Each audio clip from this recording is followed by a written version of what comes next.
Hello, everyone, and welcome back to Gems with Genesis Amaris Kemp. Today, I have a phenomenal guest, Dr. Jazz, also known as Jasmine Sandoval. She is going to talk to us about behind the scenes with Comfort Kills Media, Yeah. as well as all the incredible things that she's working on.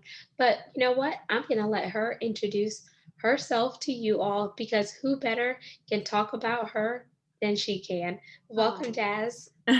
thank you. Thank you so much, Genesis. It's so great seeing you again since our show and just following you along on social media and everything. So I really appreciate you having me here today. So as Genesis mentioned, I am Dr. Jazz, aka Jasmine Sandoval, and I am the host and creator of Comfort Kills. I wear a couple of different hats, but I think what we're here for today is just to kind of talk about behind the scenes stuff with Comfort Kills and just how it's really gotten me to where I am today with just realizing myself. What started as a passion project ended up being just so much more than what I could have envisioned or imagined, on learning about myself on a much, much deeper level. So, super excited to be here today. So, Dr. Jazz, because Mhm. you worked hard to get those degrees. So, do you want me to just call you Dr. Jazz, or do you want me to just call you Jazz or Jasmine? You can call me whatever makes you happy. Dr. Jazz is my stage name. I figured if I got the degree, I earned it. I put the money into it. I might as well use it somewhere, because we definitely don't use it at work as often as we should. So Jasmine's fine with me. You know what? I'll just do Dr. Jazz because ooh, I like the power behind that. Yes, So thank you. you are are definitely a force to be reckoned with Thank because you. when I saw you online, I think we met on Instagram, Mhm, right? mhm. And I said, "Ooh, Comfort Kills Media. What is this about?" And I was like, "Okay, comfort can kill you by remaining in Uh-huh. your comfort zone." So Exactly.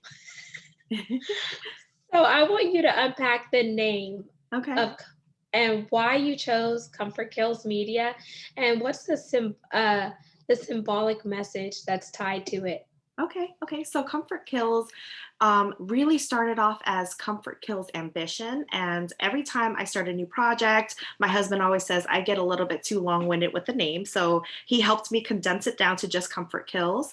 My logo also has an EKG, which is also known as a heartbeat rhythm, in it as well. Being a healthcare professional, I felt like it was just very appropriate for me to just pay homage to my trade background there.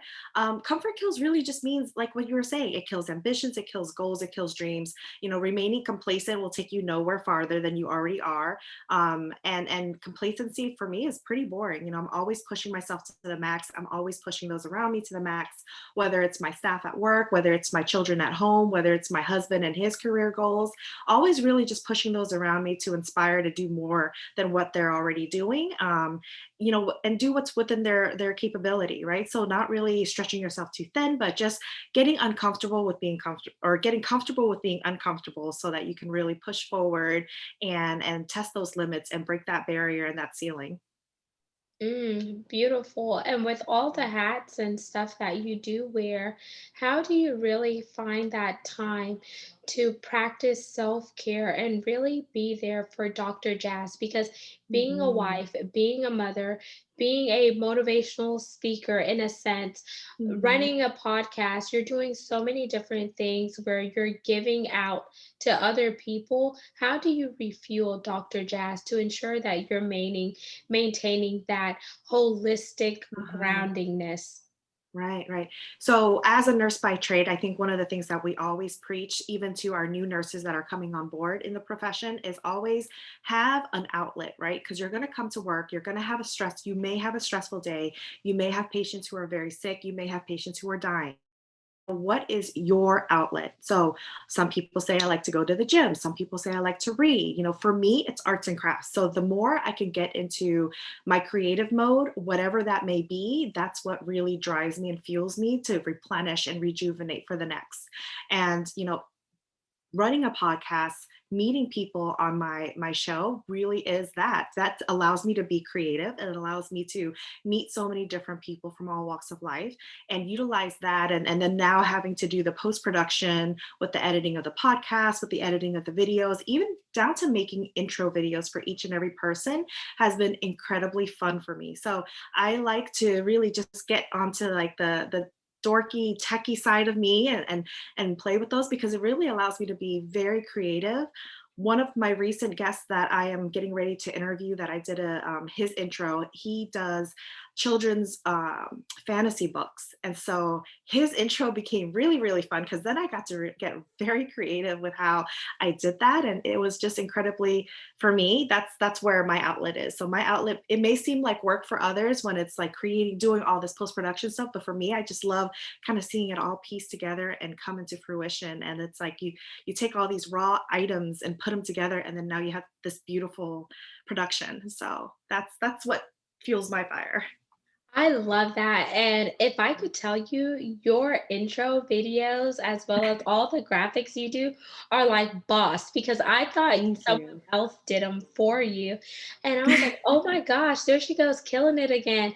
And I was like, hopefully someday I will get up to that level, or I'm just going to have to call you and say, Dr. Yep. Jazz, can you help me out in this space? Because it looks amazing. Thank And you could you. just see the energy that you Mhm. put into it, and it really just speaks because you want something that grabs your audience attention, but you also want them to have a glimpse of Mhm. what you're getting ready to drop on them, and you do a phenomenal job in that Thank you. space. Thank you. Thank you. I have so much fun, and I want to make sure that I'm capturing the message properly. So asking for the bio and doing the pre meet and greet that I do with each of my guests really gives me like a tiny inside knowledge of who they are, because in those 10 to 15 minutes that we have our meet and greet prior to actually moving forward with the recording, it allows me to hear a very quick cliff note of who you are and what you're passionate about. And I take all those notes down and I take it into consideration when making my intro, because whatever it is you told me in those 10 minutes is exactly what you want to share with the world. So I have to take that 10 minute of information and like condense it down to less than a minute for the intro.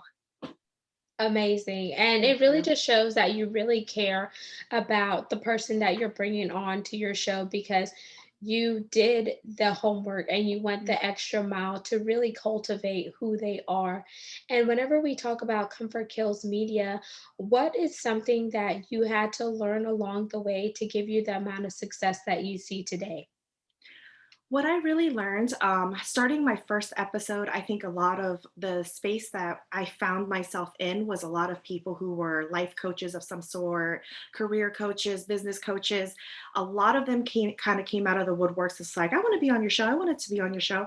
And I think what I did was I was asking the wrong types of questions. So after a couple of guests who came on, really just not really having, I think, let me rephrase this, the ones who had the most impactful messages to share all came from some kind of um, traumatic background. They took their trauma and they turned it into triumph. They took their pain and they turned it into purpose. And those were the ones who were really remarkable to me and really inspired me. And I felt like if it inspired me, it was going to inspire the masses.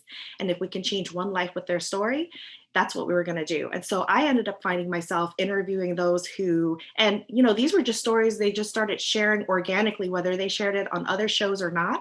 I had one who came out to say that she was molested as a child by a family member, and then that's what brought her to where she is today. And then I've had others who were raped at a very young age. I've had others who were cancer survivors, multiple cancer diagnoses, surviving that. And so just so many people that the ones who really had some incredible story to share from their past were the ones who really took that and said, you know what, not today. I'm going to do what I'm going to do best. If my life is going to be cut short because of this, and that, I'm going to make it the best that I can. And they're like really just like gung ho, spearheading their life and taking it in the direction that they want to and not letting themselves be complacent, which was what I really learned was like super amazing about all of this. So it's been a real good learning process.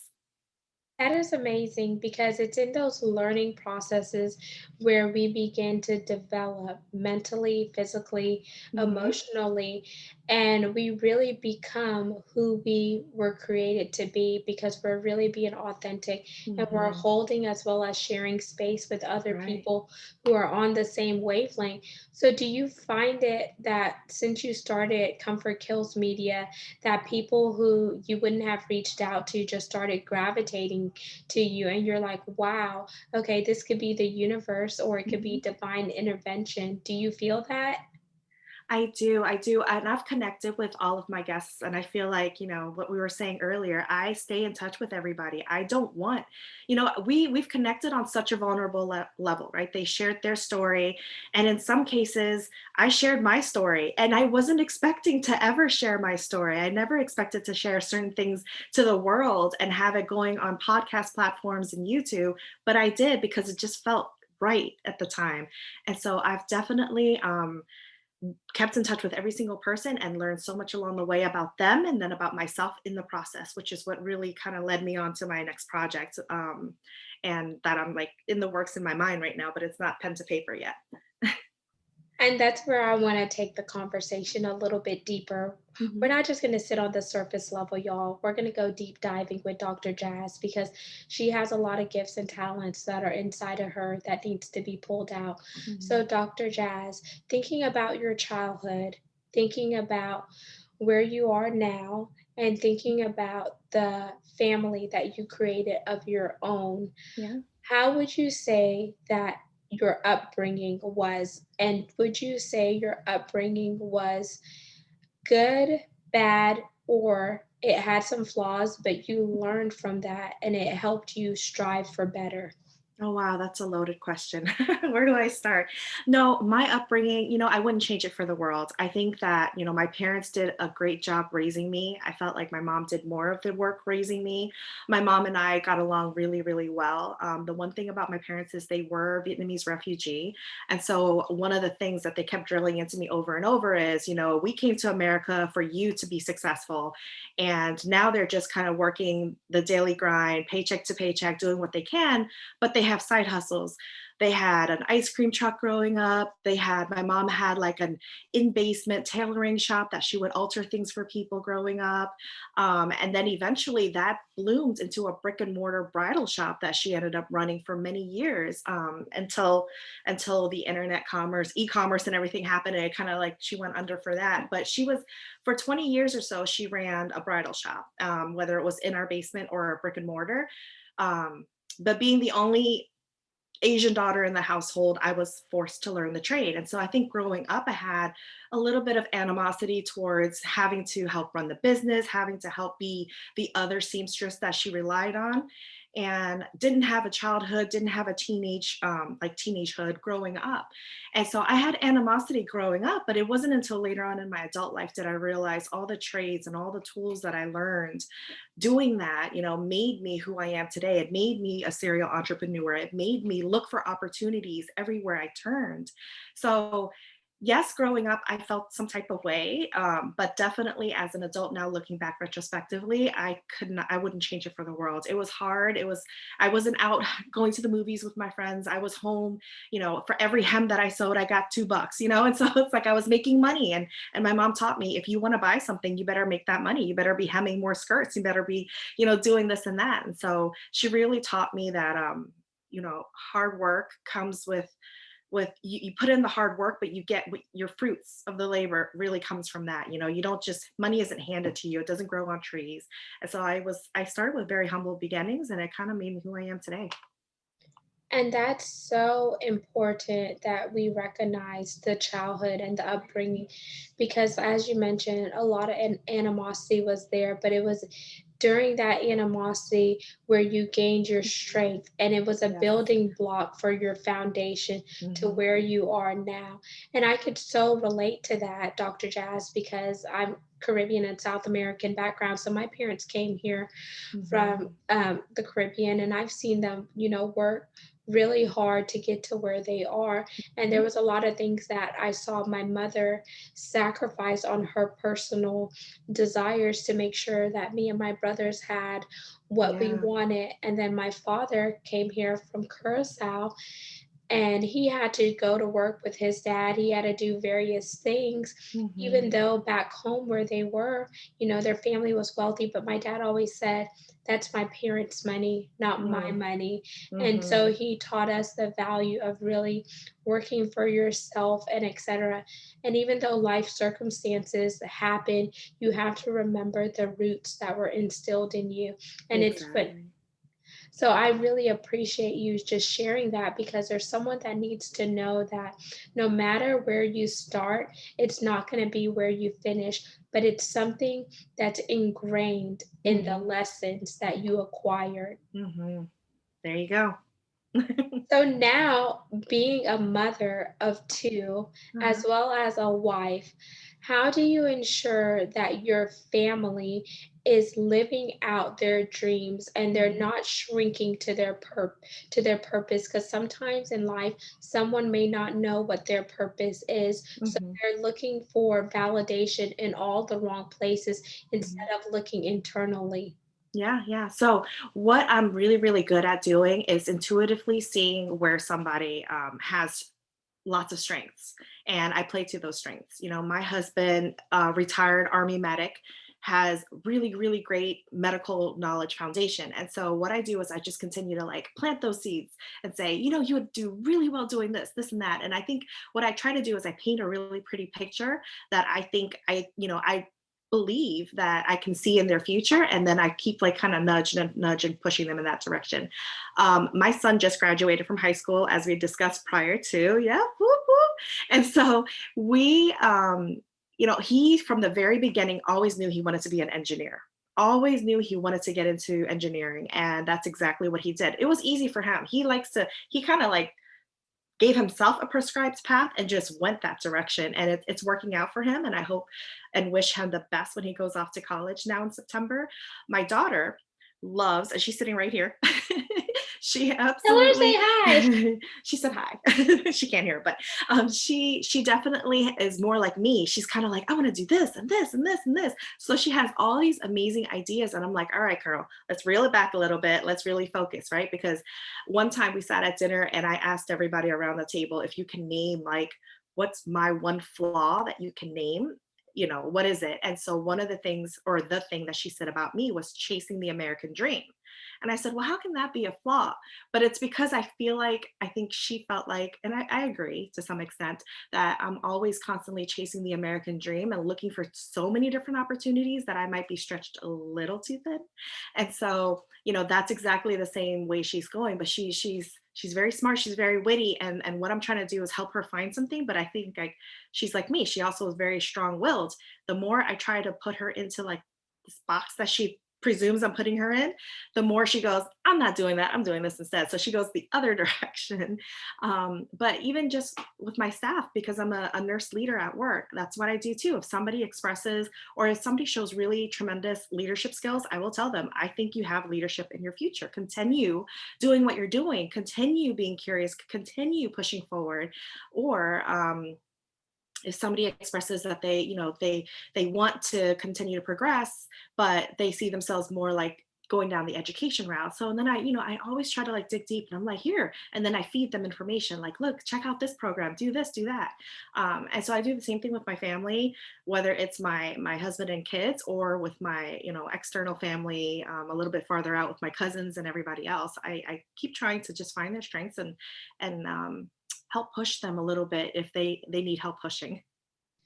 And that's great because you always need a pusher on the sidelines because it's that pusher that plants the seeds, but Mhm, later on someone else is going to come along and water it and fertilize it and etc. mhm, But you may never know the effect that you have on that person mhm. because they're going to go on to impact and change lives. But you were that person that catapulted it because Yeah, you were brave, bold, and courageous to plant those seeds. yeah. And you talked about your husband, and I was like, "Oh my gosh, it's almost like faith because y'all are both from a medical background." Mhm. Have you thought about having your husband on Comfort Kills Media as a spin and just having like a really open dialogue about the medical field, or maybe just seeing where he's at and where he wants to go? Have you thought about that? But in a non-biased way Yeah. without you being his wife.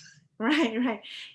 Great, great question because I've actually had him on the show for Veterans Day. I ended up doing a Veterans Day special and I had him on the show. And I think we learned a lot about each other, right? Because now I actually had him film in the room next to me because we couldn't figure out how to do it together in the same room because we're so, used to virtual stuff these days. And so I had him sit in the other room and all we're having is the same candid dialogue back and forth. I had a few questions. I made sure each of the family members had a question to surprise him with. So I asked each of their questions on the show.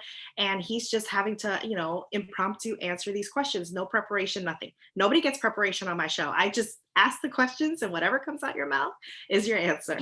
So he got zero preparation as well. But I learned so much about him just asking him about like his life as a veteran, what he would suggest to anybody who's interested in joining the military, how from his perspective now as a parent and our son's getting ready to become of age, what do you think about that? Like that's so crazy. We joined the military at 18 and we've done that. And then actually I have one in the works right now. I have a World War II veteran that we're going to interview for this. Yeah, yeah, because there's not very many around anymore. But we're going to interview him. And I'm actually having my husband do the interview because my husband has we all do. We have mad respect for older veterans. World War II veterans, they're so far and few between these days that we wanted to. I had an opportunity from one of my previous guests. His grandfather is a World War II veteran, which happens to be his aunt works with me. And so it's a long story, but I'm going to have my husband do the interview and we're actually going to have to set up to go over to his house and do the interview process with him in live. So that's going to be really fun. And I'm very excited about that. That is so, so cool. And I'm so glad that your husband was actually on your show. You'll have to send me that link so I could check it out. For sure. And because I know you and your husband are from two different places. Mhm. Where's your husband from again? He's from the state of New Mexico, right on the Colorado border in the Southwest. Did you ever find it challenging to be from a Vietnamese background, Mhm. married to an American? Because I'm not sure if they say this in your culture, but in my culture, if you're Caribbean and South American and you marry an American, they're like, oh, they're American or something. Not that it's like a big deal, but Right. the cultures are so different. Yeah. But then they only focus on the difference instead of focusing on the similarities. Yeah. Has that been something trying when you and your husband got together? Absolutely. And I won't go into too many details because I feel like I may divulge something I shouldn't. But definitely, I think, from my mom's perspective. So my mom and dad divorced right before my husband and I met and got together, and we married pretty quickly shortly after meeting. And we've been together almost 20 years. It'll be 20 years next month. And my mom was just kind of like at that point in her life where relationships suck and she just wasn't interested. So her response was, whatever, you do the American thing, you go get married. It doesn't mean anything. 20 years from now, he'll divorce you. Like in her mind, she was just like, do what you got to do. Yeah. And she was so over it. So she didn't really give me guidance. She didn't say, pump the brakes. It's too soon. You're too young. None of the above. So we pushed forward and got married just as of the peace. I was 19. He was barely 18, just getting ready to turn 19. So we were both extremely young, which is why now we have graduating kids and we're getting ready to retire with kids that are out the house and we're like not even 40. So I know it's really exciting, but we definitely, lots of differences because he comes from the Southwest culture, which is very strong in Spanish culture, strong in Native American culture. And then I come from this fused American Asian culture where I picked up what I picked up growing up in DC. And then I still have what my mom tried to teach and instill in me, that's tradition and Vietnamese culture too. So it was very different. And even raising the kids, we're two different religions. We don't raise our kids to pick one or the other. We just raise our kids to respect and understand them all. And then, when they one day find the love of their life and get married, they'll have to choose then, if they want to push religion or teach religion to their kids, and which religion route would they go, because there's so many different variations. They're not always going to meet the same person with the same religious beliefs. So we always raise them to be super open-minded in that sense. And so it's been interesting, but I think it's been good for us. I mean, something as simple as, I'm not sure if you have this issue, Genesis, but like my husband's side of the family, cousins are cousins. When your cousin has a cousin, they're still cousins, but now they're second cousins. So, like, to me, that's the American way.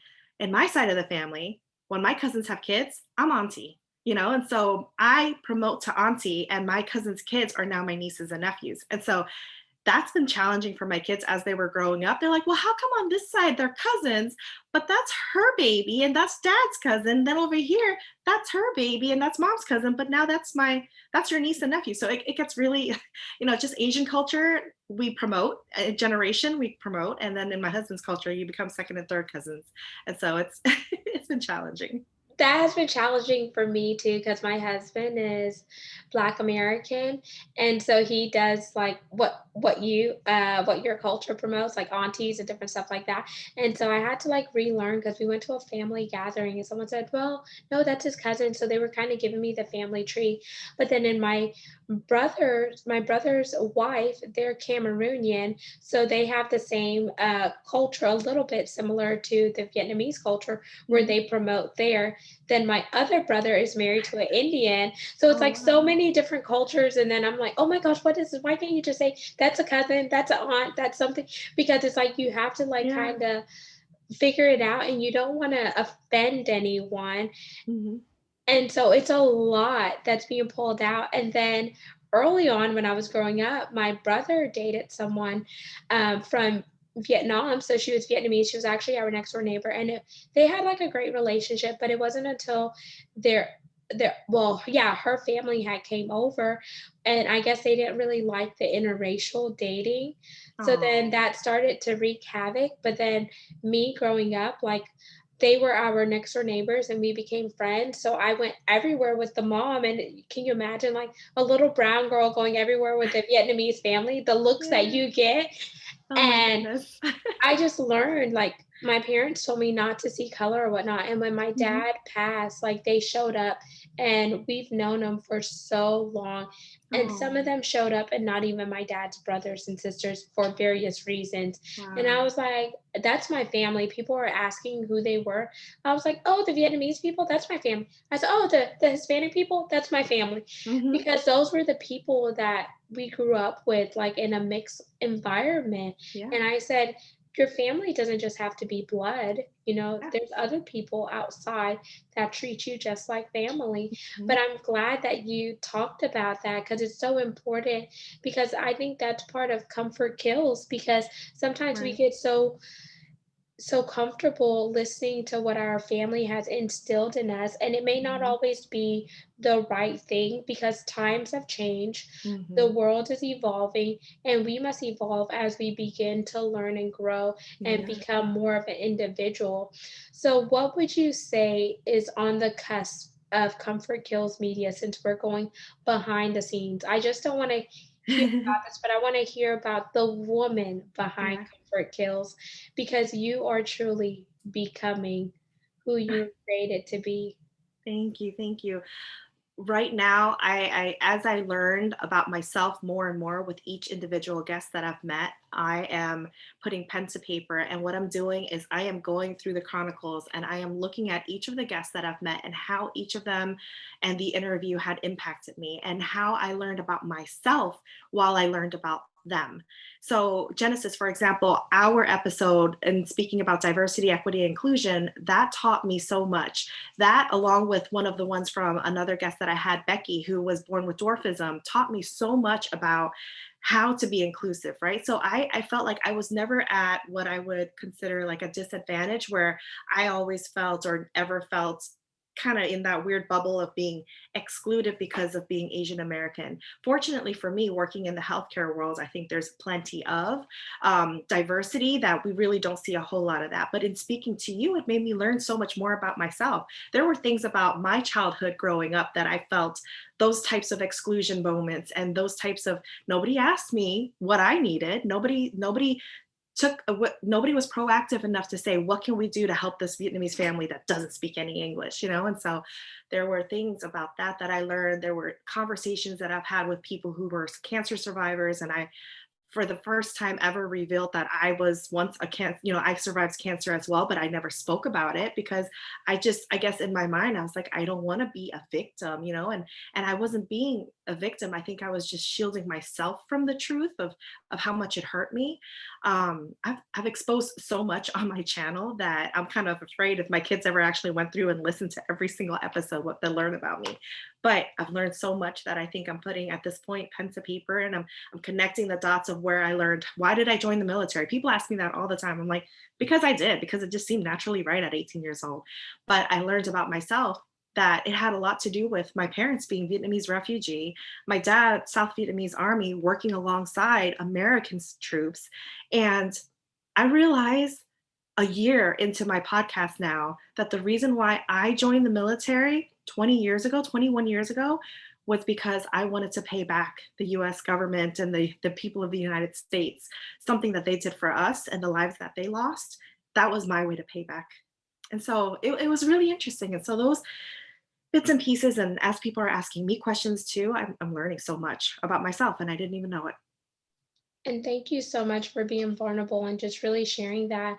And three things that really jumped out that I want to impart into you is don't be afraid to talk about anything that you have went through because it made you who you are, because it didn't break you. You made it Mhm, through and you're still standing for a reason because it's your story, it's your voice, it's your power that's going to go on to help change a life. And it's that resilient and grit that you have because when the going was getting tough, when the days may have been dark and gloomy, there was still a light inside of you where that light was guiding you to finish the fight and run the mhm, race that you were created to run.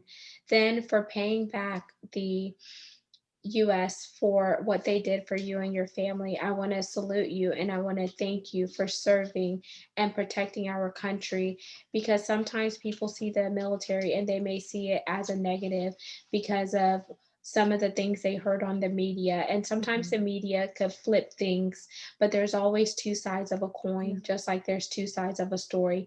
But because you chose to serve and protect your country, even though your Vietnamese American shows that it's not just about me, but it's about the lives that I'm going to serve and protect, as well Mhm, as the impact because you're being grounded for your generation as well as future generations to come. And those are the people that are coming besides and behind you. mhm, And for you, just creating Comfort Kills Media, as well as being a nurse leader who is fighting for people day in and day out while being on the front lines.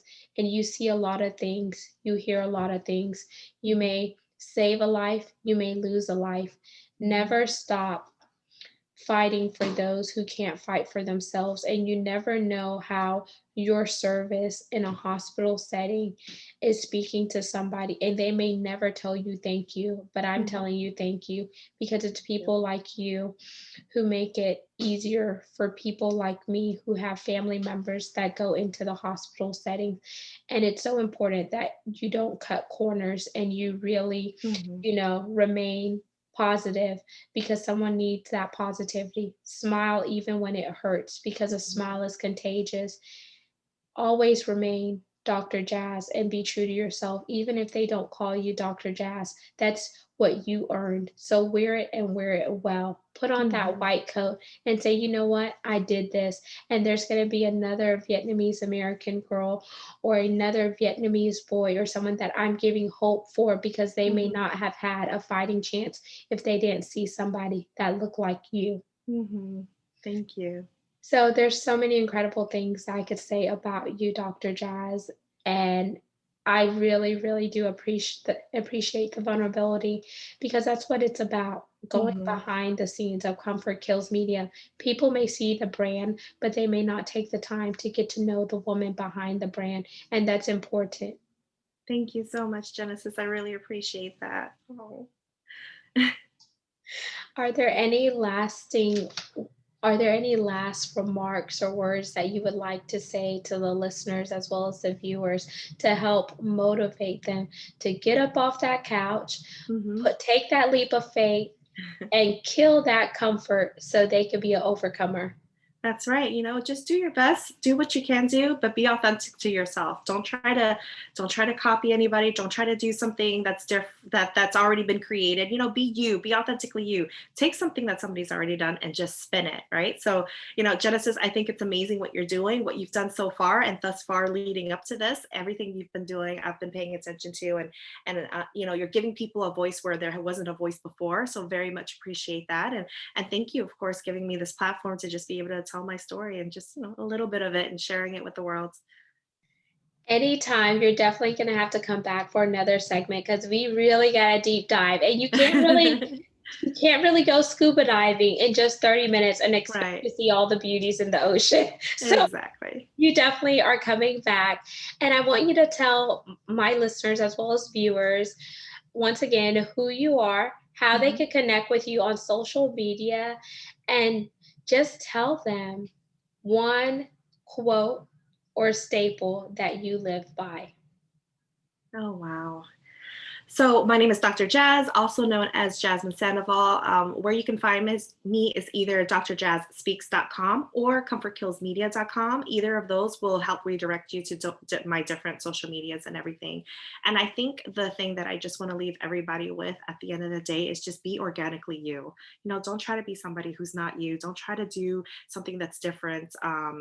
That doesn't feel right to you. Don't do what somebody tells you to do either. Don't follow the prescribed path if it doesn't feel organic to you. So just be organically you. Boop, boop. And there Mm. you have it, listeners and viewers of Gems with Genesis Amaris Kemp. You just heard Dr. Jazz, aka Jasmine Sandoval of Comfort Kills Media. Make sure you go connect with her. If you like what you heard, subscribe to our YouTube channel, Gems with Genesis Amaris Kemp. Share the audio link that's on Anchor.fm as well as all the major podcast platforms. And don't be a stranger. Feedback is a gift, so you could always send a voice note so you can let us know how we did as well as help us grow. Until we chat next time, peace, love, and lots of blessings. Signing out, Genesis Mars Kemp.